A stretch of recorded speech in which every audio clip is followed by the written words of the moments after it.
Phoenix ఆశీర్వాదం తరువాత జుహితా చీమ పర్వత శిఖరంపైకి ఎక్కారు. ఎత్తైన శిఖరం మీదనుంచి భూమి మొత్తం కొత్త ఉదయ కాంతిలో మెరిసిపోతూ కనిపించింది. ఆ సమయంలో వారు ఒక విచిత్ర దృశ్యం గమనించారు. ఒక ఏలియన్ రాతి చుట్టూ తిరుగుతూ ఉంది. ఆ రాయి సాధారణ గాదు, అది క్రమం తప్పకుండా మెరిసే కాంతిని వెదజల్తుంది. ఒక్కోసారి బంగారు, ఒక్కోసారి నీలం రంగులో మెరుస్తుంది. జుహితా చీమ ఆశ్చర్యపోయారు. జుహితా ముందుకు వెళ్లి అడిగింది, "నువ్వు ఎవరు? ఈ రాయి చుట్టూ ఒంటరిగా ఎందుకు తిరుగుతున్నావు?"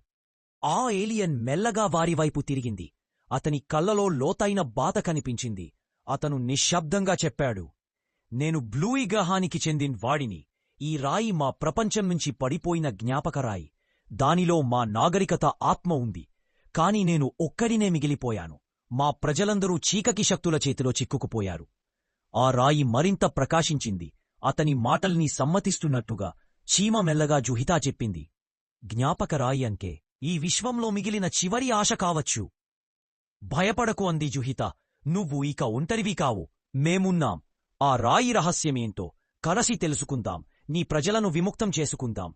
ఆ ఏలియన్ కళ్ళలో ఒక చిన్న మెరుపు ఆశ పుట్టింది. బలమైన కాంతిని వెదజల్లింది, ఆకాశం వైపు లేచే బంగారు కిరణంలాగా. హాయ్ అండి అందరికీ. నా వీడియోలు మీకు నచ్చినట్లయితే దయచేసి లైక్, షేర్ మరి సబ్స్క్రైబ్ చేయండి. మీ సపోర్ట్ వల్లనే నేను ఇంకా మరిన్ని సాహసకరమైన, ఉత్సాహభరితమైన కంటెంట్ మీ ముందుకు తీసుకురాగలను. మన అడ్వెంచరస్ జర్నీని కలిసి కొనసాగిద్దాం. Thank you.